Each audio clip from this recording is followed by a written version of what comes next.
मनुष्य की कीमत। लोहे की दुकान में अपने पिता के साथ काम कर एक बालक ने अचानक ही अपने पिता से पूछा, पिताजी, इस दुनिया में मनुष्य की क्या कीमत होती? पिताजी एक छोटे से बच्चे से ऐसा गंभीर सवाल सुनकर हैरान रह गए। फिर वे बोले, बेटा, एक मनुष्य की कीमत आंकना बहुत मुश्किल है। वो तो अनमोल है। बालक, क्या सभी उतना ही कीमती और महत्वपूर्ण है? पिताजी, हाँ बेटे। बालक कुछ समझा नहीं। उसने फिर सवाल किया, तो फिर इस दुनिया में कोई गरीब तो कोई अमीर क्यों है? किसी की कम रिस्पेक्ट तो किसी की ज़्यादा क्यों होती है? सवाल सुनकर पिताजी कुछ देर तक शांत रहे और फिर बालक से स्टोर रूम में पड़ा एक लोहे का राड लाने को कहा। राड लाते ही पिताजी ने पूछा, इसकी क्या कीमत होगी? बालक, 200 रुपये।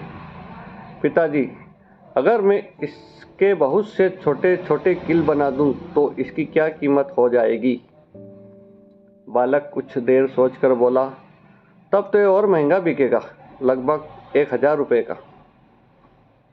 पिताजी, अगर मैं इस लोहे से घड़ी के बहुत सारे स्प्रिंग बना दूं तो? बालक कुछ देर गणना करता रहा और फिर एकदम से उत्साहित होकर बोला, तब तो इसकी कीमत बहुत ज़्यादा हो जाएगी। फिर पिताजी उसे समझाते हुए बोले, ठीक इसी तरह मनुष्य की कीमत इसमें नहीं है कि अभी वो क्या है, बल्कि इसमें है कि वो अपने आप को क्या बना सकता है। बालक अपने पिता की बात समझ चुका था। फ्रेंड्स, अक्सर हम अपनी सही कीमत आंकने में गलती कर देते हैं।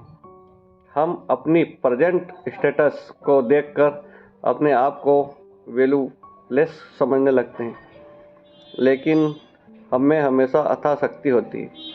हमारा जीवन हमेशा संभावना से भरा होता है। हमारी जीवन में कई बार स्थिति अच्छी नहीं होती है, पर इससे हमारी वैल्यू कम नहीं होती। मनुष्य के रूप में हमारा जन्म इस दुनिया में हुआ है। इसका मतलब है हम बहुत स्पेशल और इम्पोर्टेंट हैं। हमें हमेशा अपने आप को इम्प्रूव करते रहना चाहिए और अपनी सही कीमत प्राप्त करने के लिए दिशा में बढ़ते रहना चाहिए।